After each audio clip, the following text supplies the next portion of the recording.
We're live. Welcome into the Thursday, September 15th edition of Bama Brigade on the Sport Flash Media Network. I'm your host, Joe Will, joined by my co-host, Josh Clacker and Tyler Shivish. Tyler, how you doing tonight? I'm good. I think you forgot an L there, but that's okay because we all took one collectively for our predictions against the Seahawks and Broncos. Yeah, that was 100% brutal. So I don't have the doc pulled up here. It exited out for some reason. So if someone else wants to lead. Unprepared. I am ready, though. College football. Georgia actually jumped Alabama in the latest polls, but we have a few updates. So the new top 25 in order, I'm going to run through them real quick, and then we can kind of talk about it. So we got number 1, Georgia, then Alabama, Ohio State, Michigan, Clemson, Oklahoma, Southern California, not South Carolina. Yikes. Oklahoma State, Kentucky, and Arkansas to round out the top 10. Then you got Michigan State, BYU, Miami, Florida. I'm glad we specified, not Miami of Ohio.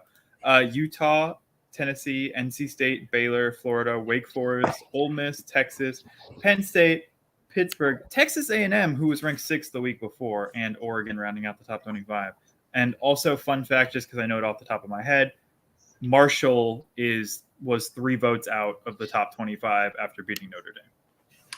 I think when you look at the top 25, I think Georgia jumping Alabama was 100% justified after Alabama's performance. I don't think Georgia's that much better. I mean, I do think Georgia's better. I don't think they're that much better. But when you struggle with a team that's on the top 25, only win by 1, then I see it. But when you look at the top 25, like Kentucky at 9, that's impressive. A little too high, in my opinion, for now at least. But I get it. They just beat a top 10 team in Florida. Yeah. What I don't understand is Clemson's recency bias the reason they're in the top 5? They won championships, and they're not going to face anyone really good this year. So, I mean, USC to me has looked the part. Oklahoma, debatable. Oklahoma State, debatable. Arkansas definitely is a top 10 team, I believe. BYU had a good win over the weekend. Mm-hmm. I mean, overall, the top 10 is pretty accurate. Maybe a few teams should be a little lower, a little higher, but I mean, I think the top 10 is pretty accurate. I personally would like to start this off by saying I'm buying USC stock. I have been all season now, but I think that USC should be ahead of Clemson at least. I think USC should be 5 at the lowest, maybe even 4. They just look real. I think good. It should be above Michigan. It's recency bias. I don't think Michigan is going to repeat in the Big 10. I think Michigan and Clemson are too much recency bias. Ohio State's very good. I think to me, if you ask me at the top 3, Georgia, Bama, Ohio State, it's them. Then it's a huge gap. Then it's the rest of the teams. Then for USC, and then another gap, the rest of the teams. To play devil's advocate a little bit real quick.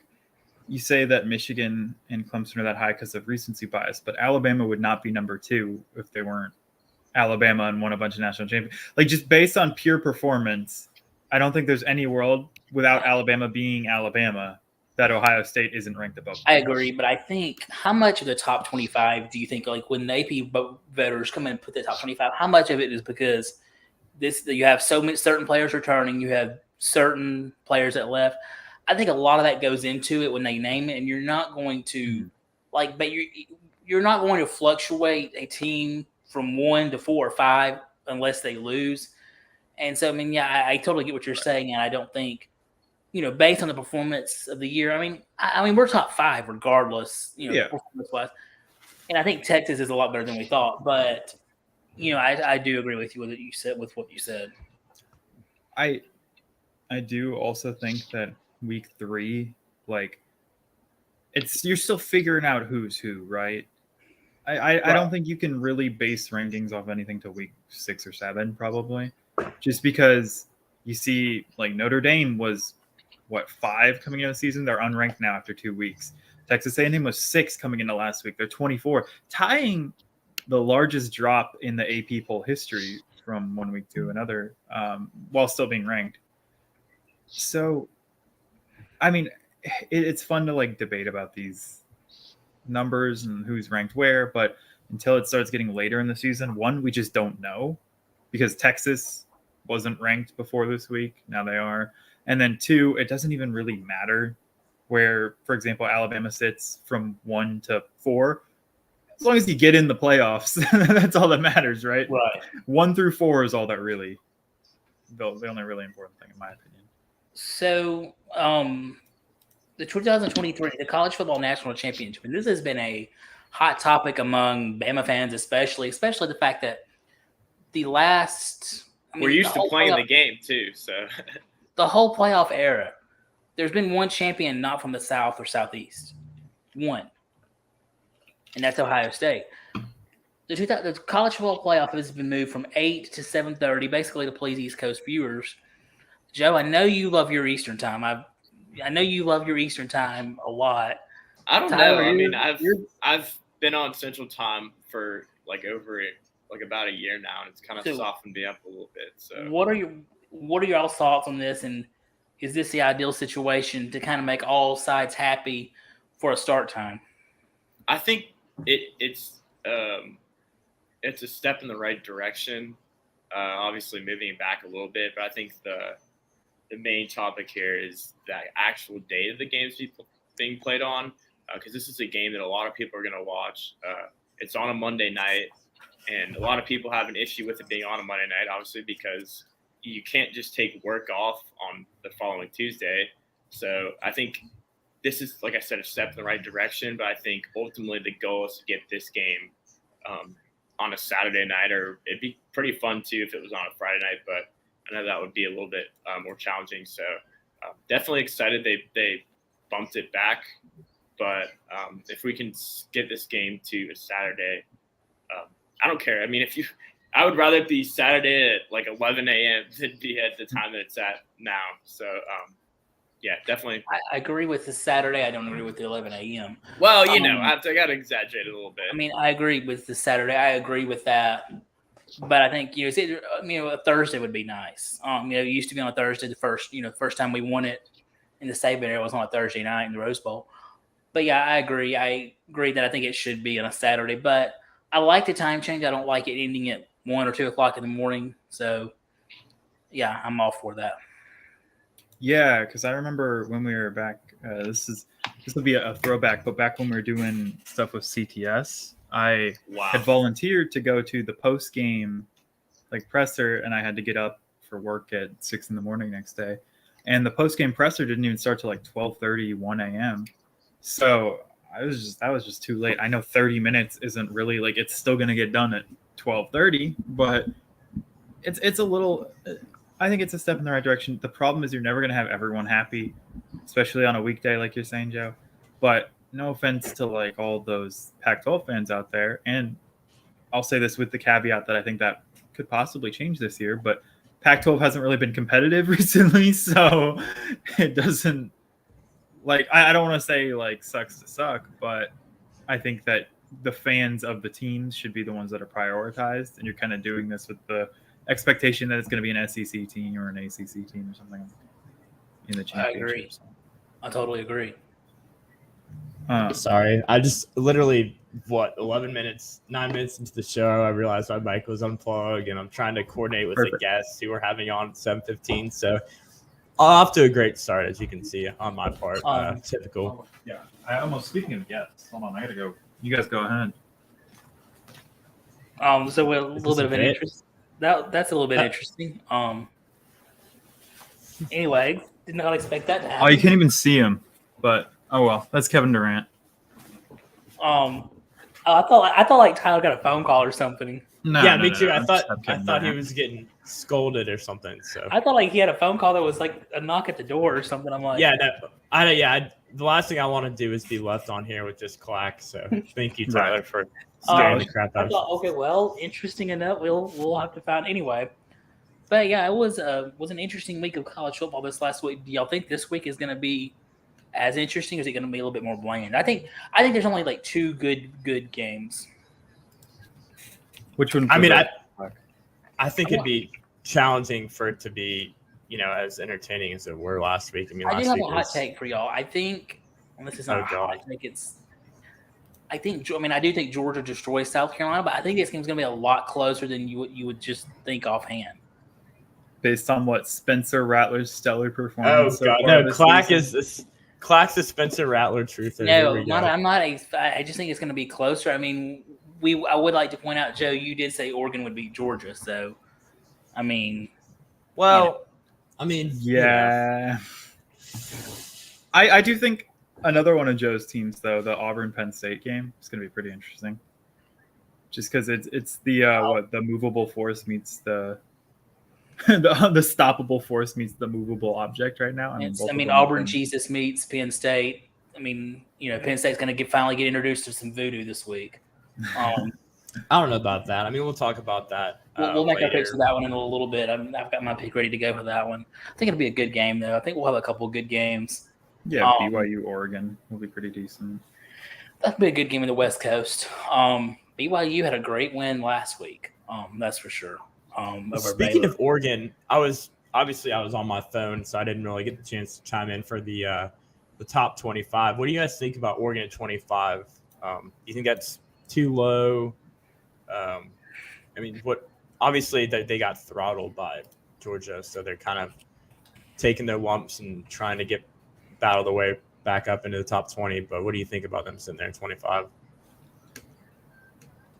I think that because they got throttled so bad, and then they didn't have a – wait, did they not? Oh, they played Eastern Washington. Okay, and then they won like 70 to 14. 70 to 14. Yeah. So they had a pat on the back cupcake game after getting blown out. Exactly. I think that it might be like it was a pretty harsh drop, but I think that it's fair. If they beat BYU, they'll jump back up to like that mid ranking. But I think right now, I mean, 2 games in, they played a good team and got throttled. So you got to prove you can beat good teams to be ranked well. So I'm not like mad about 25. I think that's a pretty fair ranking. And then I think, like I said, they'll climb if they win on Saturday. Yeah, and then switching it kind of back to the SEC, Kentucky at 9, Arkansas at 10. Like having 4 SEC teams in the top 10 is kind of crazy, and 2 teams that you not really would expect either with Kentucky and Arkansas. I said it last week, right? And I still maintain this, that when we were another, annual trash talking of Clemson and their weak schedule, I said the second best team in the ACC, be it whether you want to call it NC State or Pittsburgh or whoever else. If you say Wake Forest, I'm going to say you're lying. But whoever the second best team in the ACC is probably worse than like the 5th best or 6th best SEC team. So, and that holds true. Like you said, there's 4 SEC teams in the top 10 already. So I can't even see there's my camera. But so, I mean, those 4 at least, right? I would take Kentucky. I would take Arkansas, Georgia, Alabama over anyone. I'd probably take Florida over, even though they lost and Anthony Richardson height went way down in 1 week. Yeah, exactly. It's like they went from calling him the next Cam Newton to saying right. He's not very good. Anthony Richardson draft stock speed run, just up and down. But I'd take Florida over them. I would take. I think Arkansas is better than Kentucky. I know obviously Kentucky's coming off that big one, but ranking wise, I think Arkansas should be ahead. And I think Arkansas, I could see them being at 5 or 6. I think they're going to continue to work their way up. But they do play Alabama in a couple weeks, so that's going to knock them back. But I do think that they're exactly there. You go. I think they're a very talented team, and even regardless of what happens in the Alabama game, I think they're going to have a great year. Ooh, all right. So we've got our guest who's just popping in here a little bit early, but I'll go ahead and right on time. Do you mind? Actually, directly on time. Well, I'm just all over the place. All right, so I'll go ahead and introduce. So, ladies and gentlemen, tonight we're joined by someone with over 13,000 followers on Twitter, someone who cranks out Alabama sports content at an insane rate. We'd like to welcome Sidelines-Bama to the show. Sidelines, thank you for joining us on the show, and how are you doing tonight? And am I supposed to call you Sidelines? Do you have an actual name? What's the deal with that? Yeah, Sidelines works. How's it going, guys? I hope you guys are doing well. Thank you for having me tonight. I appreciate it. It's my first time being a guest on anybody's show, so, I'm looking forward to this. Looking forward to, talking about some games this weekend, recapping the games last weekend. It's going to be a good one this week. Yeah, we're very happy to have you on here. You're officially, I guess, technically you're our first guest, so we had to start out with a bigger name. So I want to start off by kind of getting your thoughts on the Alabama narrow win over Texas on Saturday. We as a group spent plenty of time hashing things out on our end when we did a show on Sunday night. So I'll kind of give the floor to you and let us hear your thoughts. Okay, perfect. Yeah, so I've spent a lot of time thinking about this game as well, as I'm sure every Alabama fan has this week. Things obviously didn't go the way people expected. Out of any game that we've seen recently against a team like this that was unranked but we knew was talented, this was one of the games that pretty much the entire media and every portion of the fan base and it even seemed from the players in the locker room that the general vibe was Alabama was going to curb stomp this Texas team. That was the general vibe leading into the game. The players were talking about how hydrated they were, how prepared they were, how they were prepared for the heat, prepared for the environment. Will Anderson saying, it's going to be fun going up against a young quarterback like Quinn Ewers. There were all these, different pieces that, made this team seem like it was going to perform differently than it performed in some of its road games in 2021. But obviously, as we know, they went into Austin and things did not go that way. They went very similar to how things went in 2021 and almost eerily similar to walking into the swamp and also playing Auburn in the Iron Bowl. So things went very similar to that. I don't think a lot of people expected that. I think this team was mostly expected to do things a little bit differently. I think that there's a lot to learn. Just like a lot of people in the program have already said, there's a lot to learn. Pretty much every player, Nick Saban himself has said that. So I don't think this is a situation where it's a continuing problem like it was last year. I look at this situation and I say everything that happened here was preventable, right? Like everything that happened on Saturday, I feel was, a result of offensive coordinating. For example, I'm sure you guys saw the stat this week, but there were 19 snaps that Alabama had with over 6 seconds to go on the play clock. Only 19. So the rest of the snaps, the entire game, Alabama was playing with less than 6 seconds to go on the play clock. Whose fault is that? Can you really just throw that on Bryce Young, or is there something else going on behind the scenes with that offense? Is it Bill O'Brien? Right. So it makes you think, right? Because when Pete Golding was having his issues with the defense, you had a lot of people that had the theory that this defense was very complex. It took people a long time to learn. We remember Shane Lee and his ability to tackle guys in the backfield and get sideline to sideline. A lot of people blamed him being inept to do that, and sometimes on the defense being too complex. And now you see the defense kind of clicking. It's kind of on a roll, as opposed to what it looked like in 2020, where guys are struggling to get sideline to sideline and make their play. But now you got guys like Jalen Moody making those assignments almost every snap. I mean, he almost made his assignment every single snap on Saturday. So now when you compare that to Pete Golding's first couple years on the defense, it's kind of like, is this an issue that can be fixed, that players can learn, that we can adjust to this offense and players can just adapt? Or is this something that is not going to work out here? Is this something that Nick Saban is going to have to change because the personnel just doesn't fit it? So I think it's something that's preventable. I don't think it was a motivation issue. I think there are plenty of players on the team that are motivated. I think we had plenty of receivers on the team that were motivated. After watching the game a few times, I'm not sure if you guys agree, but I don't think it had anything to do with these receivers not being able to get open. Obviously, they couldn't get open. I think that was more on Texas DBs than it was on Alabama receivers because they were locking them up. I mean, and they were locking them up. And these receivers, with 6 seconds to go on the play clock, don't really, they're not thinking about making a double move right then. It's kind of hard to get things off as soon as you get off the line of scrimmage. So I think that is something that is going to be cleaned up. That opposite is to be cleaned up. That stat about the snaps with over 6 seconds to go is, that's not acceptable at all.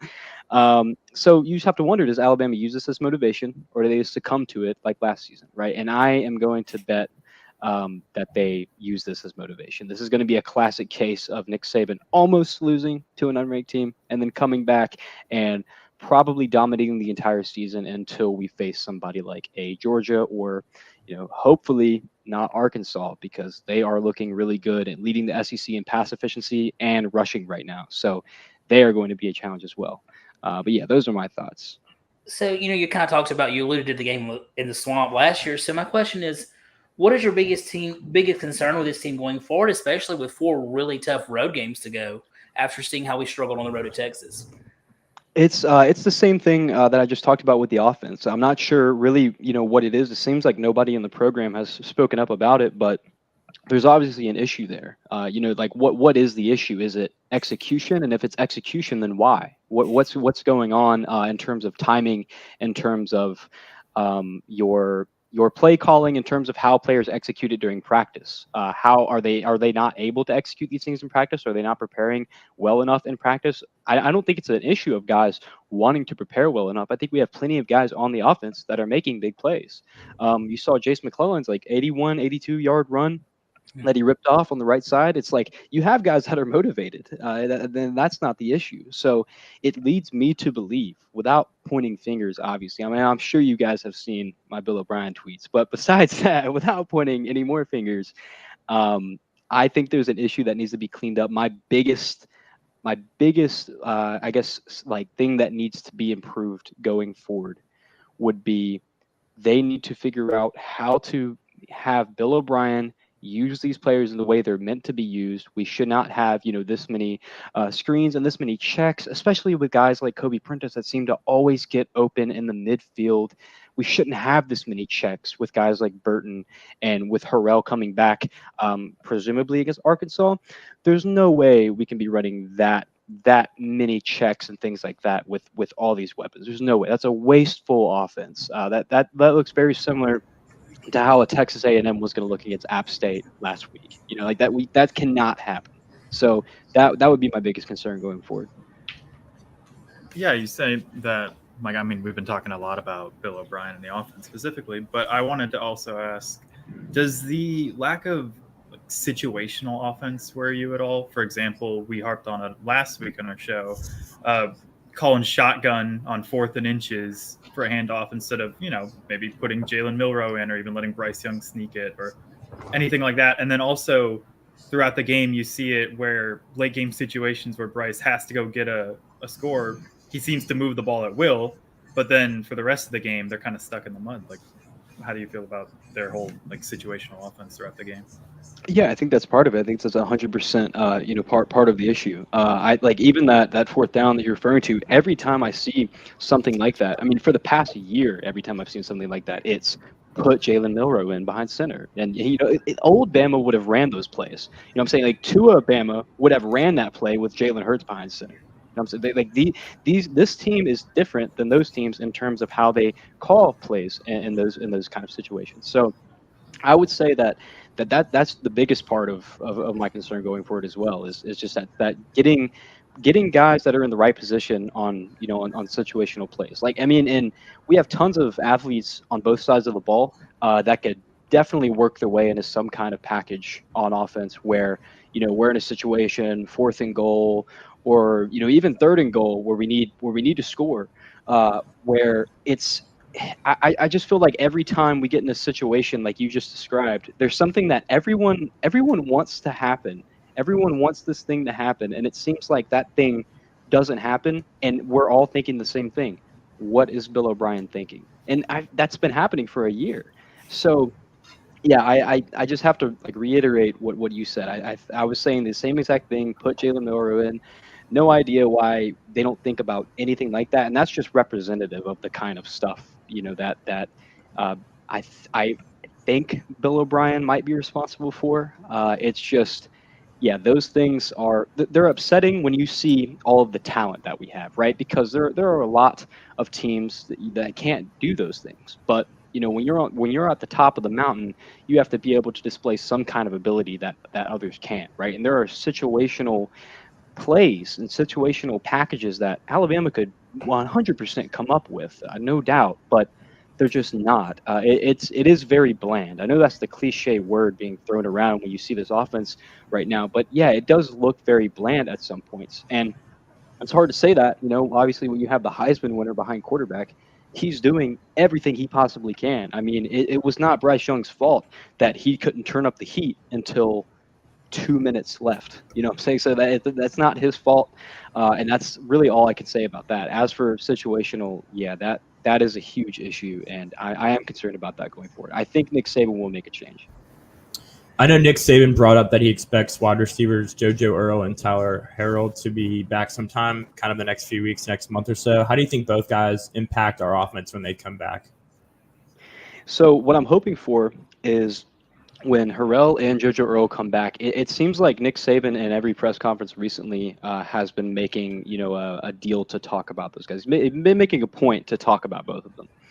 That tells me maybe when they get back that there's a level of explosiveness that they can bring to the offense that Saban doesn't think that we have right now. Obviously, you have Burton. Obviously, you have Kobe Prentice, and they've showed some explosiveness already.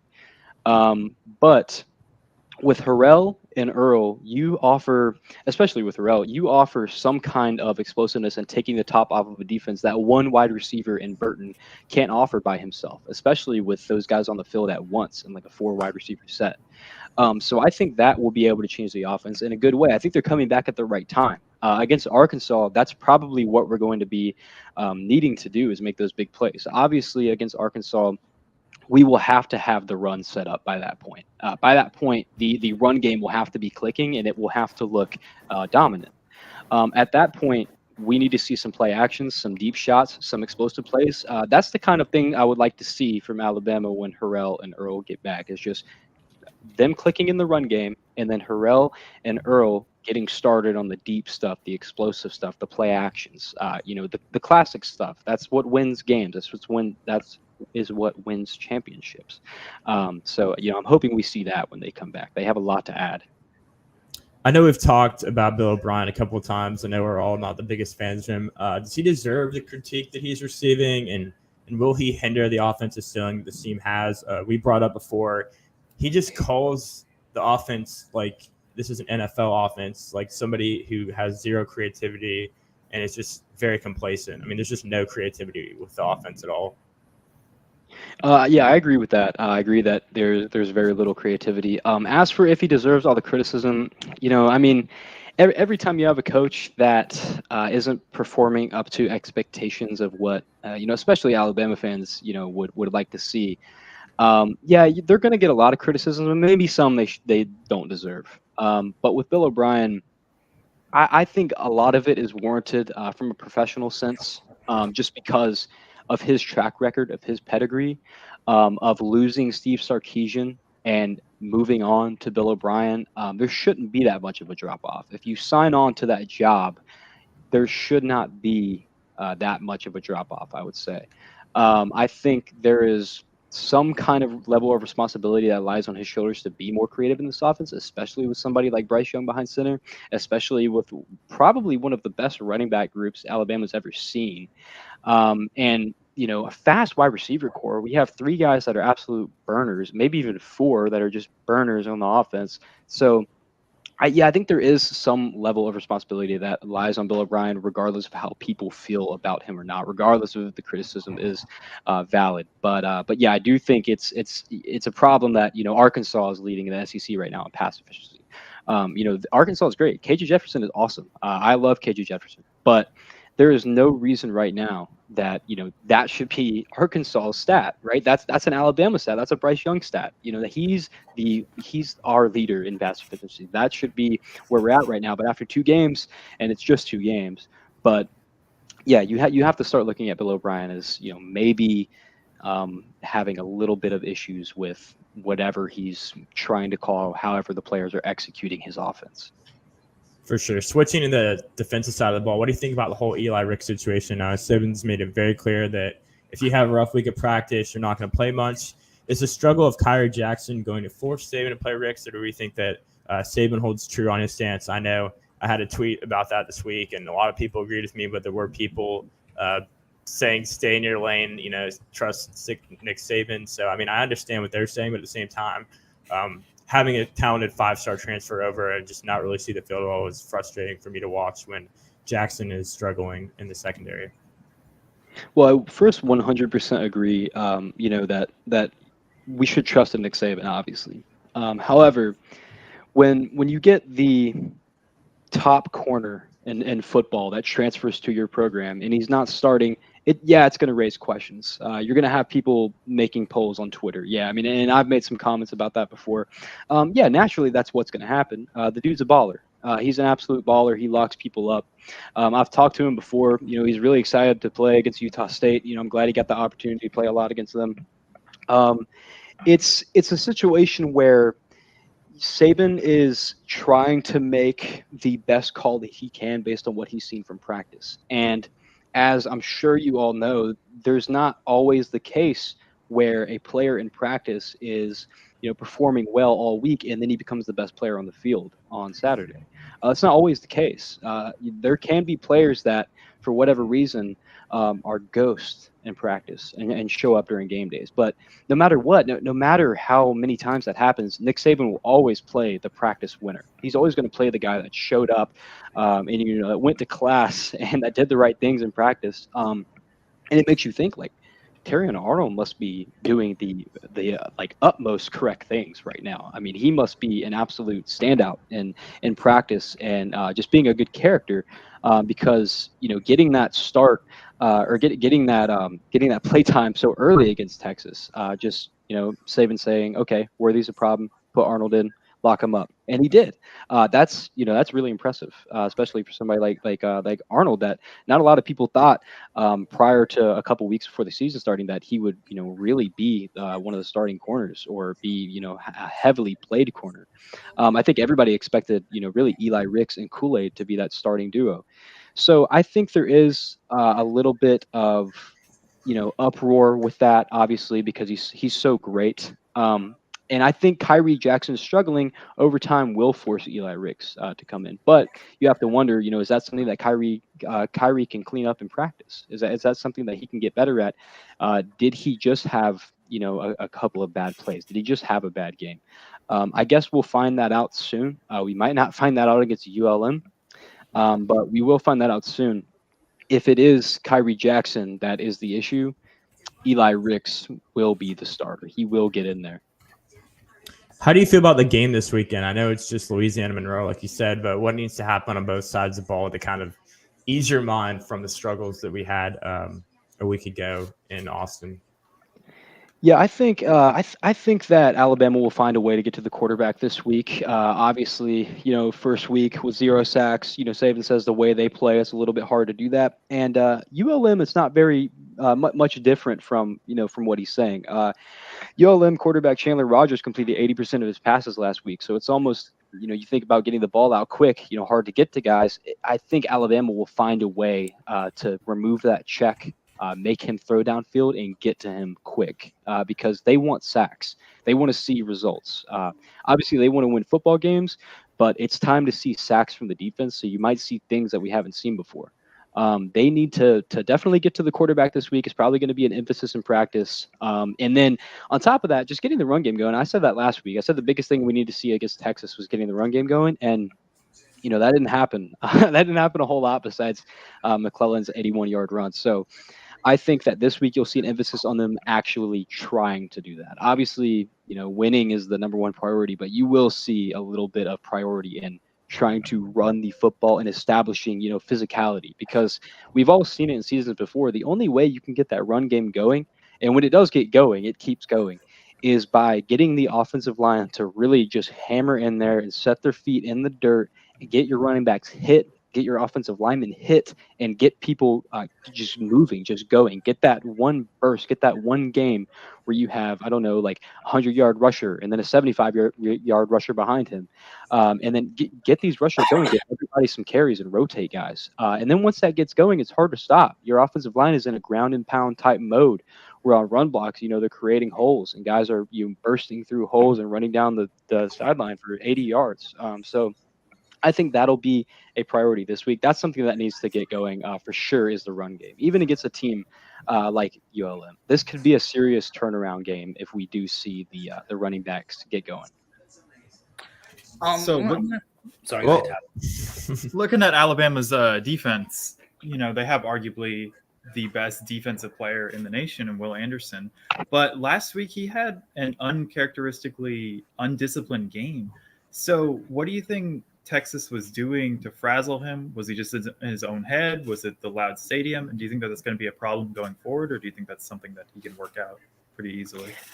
Yeah, so that's something that's, really surprising. Usually with these things, we can, not predict everything, but when something goes wrong, we can kind of point to something and say, oh, okay, yeah, I expected that, or I can see why that happened. But with Will Anderson, I thought about it all week, and it was so uncharacteristic, like you said, of him going out there and performing the way he did. Now, I still believe, obviously, he is the greatest player in college football.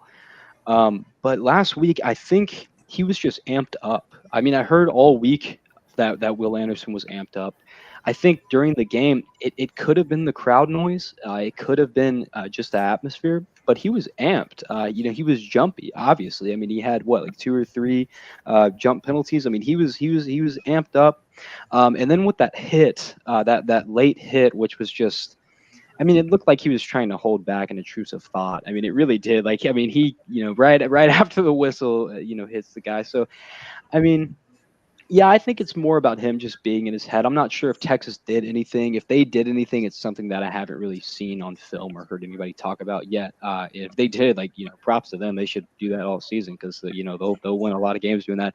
Because, usually he's very disciplined. So yeah, that was surprising to me. I do have to say, I wasn't expecting that. I haven't really talked about that much this week because I'm still just trying to figure out, what was it. But based off what I've seen, he was just amped and amped like I've never seen him. Like he was trying to prove something. Probably a little antsy, a little anxious that he hadn't gotten a sack at that point. So that might be what happened to Will during that game. So while we're on here, I really want to get your thoughts on what is your expectation for Nate Oates and Alabama basketball this year? Man, Nate Oates in basketball. So, I like Nate Oates. I'm not sure how you guys feel about Nate Oates in general, but there was a lot of talk last year about Nate Oates when, Alabama didn't perform the way that a lot of people expected them to. I like Nate Oates in general. I think, he's 4-5 in tournaments so far. So, I mean, I like him as a coach. I think Alabama's got a good they have a good track record right now for the last 2 years in basketball. They have enough to cement themselves as a solid basketball team this year. I know Nate recruits well. He's using the transfer portal well. I think they have a good chance to, make it back to the same place they were in 2020 when, they were the, SEC champions. I mean, I think that, Nate is the guy, contrary to what a lot of people believe when Alabama doesn't, meet expectations, which is, there's always a lot of talk about that every year when they don't meet expectations. But yeah, he's definitely the guy going forward. I'm excited to see what he does this season. I really do think he gets it together this season because, yeah, I would like to return where we were in 2020 because, I mean, yeah, I don't know about you guys, but that was a fun season. I love seeing Alabama win like that. So we usually close out the show with some weekly pick'em games. We take some of the better games this weekend, and we kind of give our thoughts on who we think is going to win. We'll start off with the first one. Number 13, Miami at number 24, Texas A&M. Obviously, A&M coming off a tough loss at home. They're favored by 6 in this game. What are your thoughts? Like, who do you think is going to win? Do you think A&M covers? How do you think this game's going to go? Yeah, so Haynes King and Van Dyke have very similar stats right now, right? So both are around 450 yards, 3 touchdowns. Van Dyke's completion percentage is a little bit better at 74%. But as you know, King looked awful against App State, 97 yards passing. I'm not sure if you guys just saw that tweet that Peter Burns just tweeted out, but apparently, so he was 13 for 20 for 97 yards, but he was under pressure on only 3 of those, 3 of his 24 dropbacks, and he wasn't blitzed once. He was 0 for 2 on deep balls. So I think for Miami to come into A&M and beat them, everyone is going to have to be at the top of their game. And Van Dyke will be at the top of his game. What that means is that there will be explosive plays. Like it or not, or want to predict it or not, in this game, there will be explosive plays. Whoever can make the explosive play that goes for more yards, that actually scores, that can do it again and again and again, will win this game. So you have to ask yourself who's more capable of that, who is more likely to do that. As of right now, I'm going to take Miami to go into A&M, and they're going to beat them. They're going to beat A&M. I seriously think that Miami will pull it off after what I saw at App State. I know a lot of people think that Jimbo's going to get it together, right?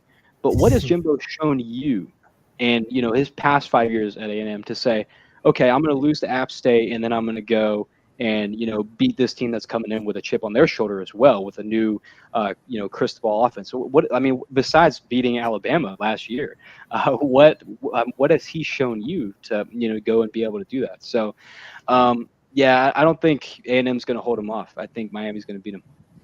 What's you said you thought Miami's going to win. What's the score prediction? I haven't come up with a score prediction for that game yet, but if I had to pick one right now on the spot, I'm going to go – let me see. I said explosive plays. Don't think Haynes King can make the explosive play. I'm going to go 35-28 Miami. Wow. Okay. I think it'll be close as well. I don't think A&M's going to blow them out. I do have A&M edging them out 24-20 just because they're playing at home, and I think they're going to kind of have their shit together a little bit more this week, but that's not to take anything away from Miami because I do think Miami is a fun team to watch this year. Look, A&M put up 14 points against App State at home this last week. I do not believe that they're going to put up 28 points against Miami personally. I don't think Miami's going to put up as many points either. I'm going to go Miami for the reasons that you're saying. I'm just not a big Haynes King believer. I'm not a big Jimbo believer. I mean, he want a team to go 7-5. Jimbo Fisher's your guy. But I'm going 21-14 Miami. Good pick. I think in this game, I'm not a big believer in Mario Cristobal, but I believe in him more than I believe in Jimbo Fisher. I think Miami comes into College Station and gets the win. I'm going to go 24-13 in Hurricanes. Oh, apparently I'm just in the minority then. I've got a little too much faith in Jimbo. Wouldn't be the first time. Yeah, real quick before we move on, I will say that this game is going to be totally about identity, right? So in this game, the question is, can Cristobal find his identity at Miami quicker in one season than Jimbo has in 5 years almost at Texas A&M? If Cristobal can answer yes to that question, then I think they can win this game. Well, real quick, let me pose this to you then. Do you think that Jimbo's found his identity yet, or do you think that he's still looking for it? I think that his identity is too old. I think he knows that his identity is aged. I'm sure you've heard that take a lot this week because of how they performed against App State. But his identity, whether it be on the offense or how he is letting his players execute plays, it's aged. It's outdated. And against a team like Miami, it's almost like it's almost going to be very biblical in the way these two teams go against each other with how outdated his philosophy is criticized of being. I think he has found his identity. I think he's too stubborn to change it. I think he knows that it's old. He needs to find a new one, but I don't think he will find a new one. I think Cristobal's identity is stronger and fits more. It fits perfectly in this age of college football, I would say. So if they can get things done, they should expose Jimbo's identity. Moving on to the next game, number 22, Penn State is favored by 3 points at Auburn. Penn State won this matchup 20-20 last year after a thrilling win over Purdue. They seem to kind of sort of figure things out offensively. Auburn's a tough environment to play in, but Auburn as a team I don't think has looked too great. TJ Finley has had a horrible first 2 games. Last week against San Jose State, he was 13 for 20 with 167 yards and a pick.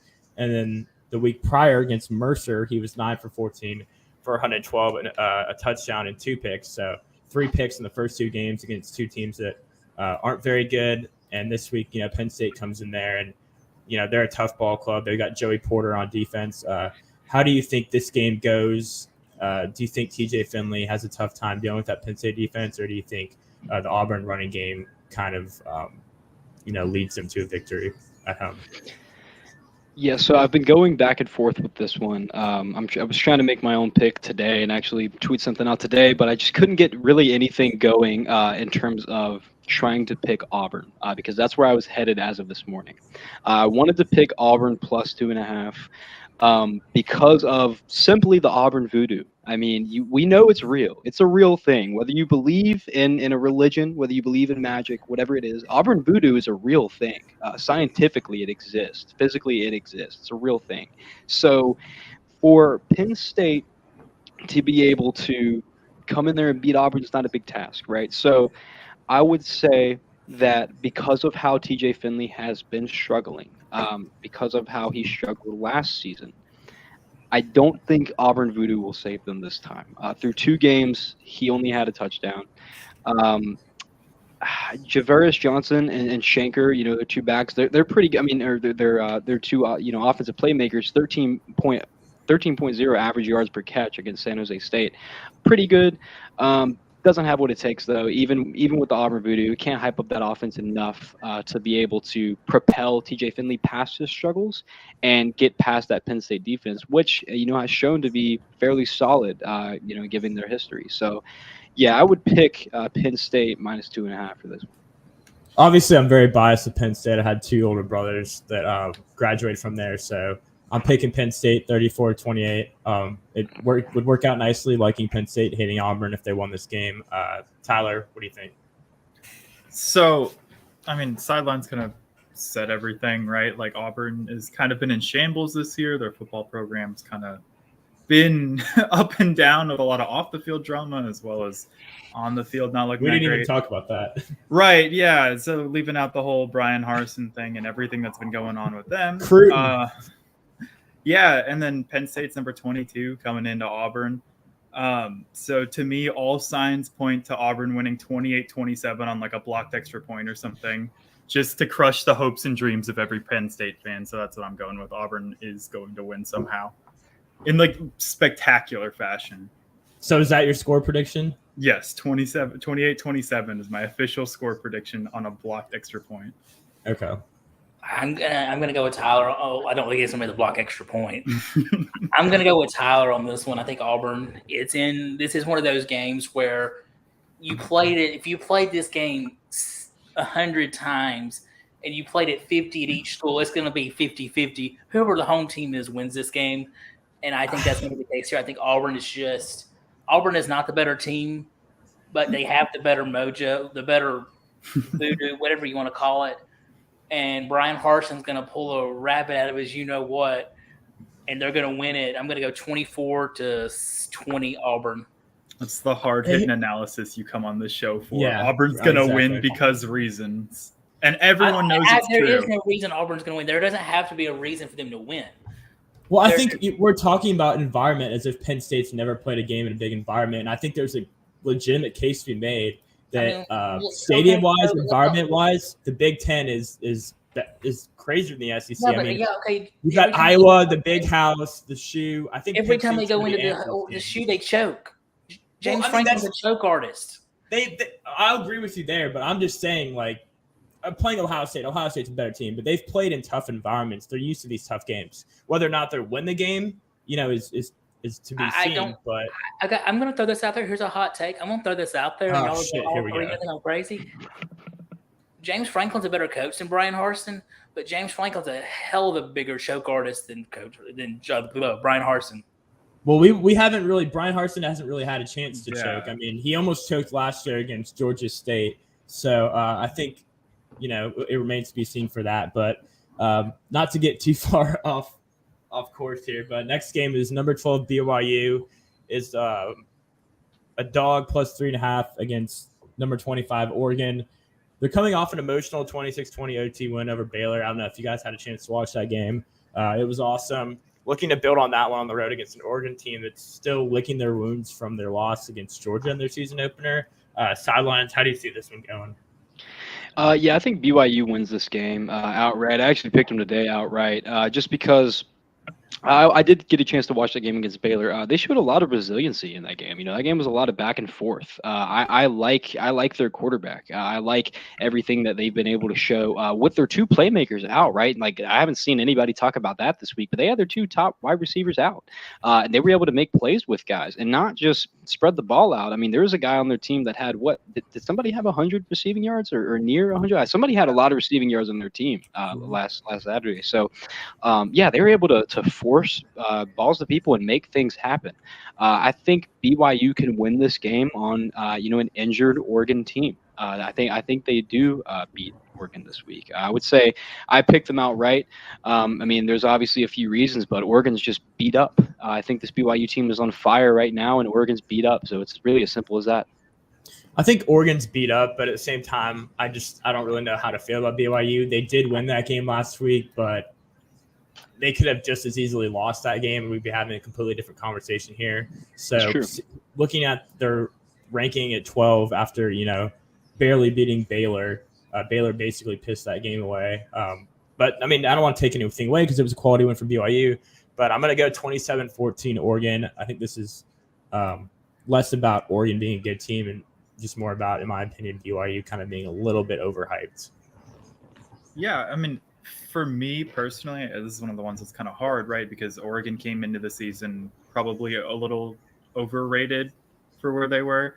And then that kind of got dropped. And now I think they're at the point where they're underrated. I don't think they've hit that sweet spot yet of where they should be. I don't think they're the 25th best team. I think they're a little bit better than that. And also, for me, one of the hard things is, right, you have Dan Lanning as the new head coach. And it's really hard to gauge a team like that after one bad game about how he's going to bounce back.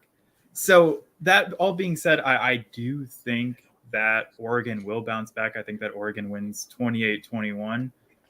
And like I said, I think they're going to end the season around in the 12-15 range, and I think that's right at where they should be. I think there's one reason and one reason I'm picking Oregon. It's the same reason I picked Auburn. It's home field advantage. I think Oregon's going to get it done. I don't trust Bo Nix in any type of game, but it's in Oregon. Autzen Stadium's probably one of the top 10 toughest places to play. So I'm going to go Oregon. I'm going to go 31-24 Ducks on Saturday. Bo Nix did have 5 touchdowns last week. He did. Okay, who was he playing? Hey, I'm liking Bo Nix. 5 touchdowns. He could be a dark horse for Heisman this year. He's having fun. He's having fun. Okay, for everybody listening, that was sarcasm, what Joe just said. That was 100% sarcasm. Do not buy into that. I mean, hey, I'm just saying. Before we go to the score predictions for the Bama game, we're going to do one more SEC game. Mississippi State is at LSU. They're favored by 2.5 points. Their offense has been clicking with quarterback Will Rogers. For LSU side, Jaden Daniels hasn't had much help, but I think he's looked impressive. And, this LSU team has taken a lot of crap as a whole, but I think Daniels has been decent for them this year. So, Sidelines, how do you feel about this game?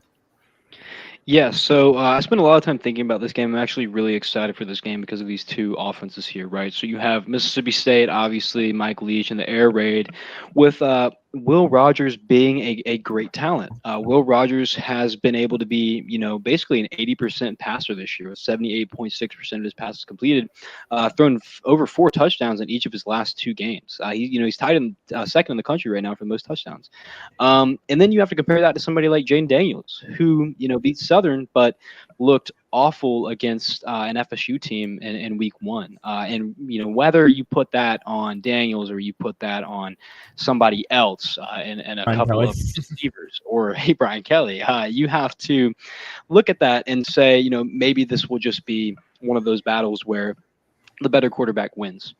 I would say, that would be the case. And if this doesn't happen. If LSU doesn't establish the run, I think obviously it's going to become a quarterback battle. And I think Will Rogers wins that game. LSU has 2 great backs. They averaged, only 3.1 and 3.9 against FSU, though. So they're going to have to up that number a little bit, especially against Mississippi State. They're going to have to keep Will Rogers off the field. And if they don't, Will Rogers is going to go into LSU, into Death Valley at night. What's that, a 6 p.m. kickoff? And he's going to beat them. So 6 p.m.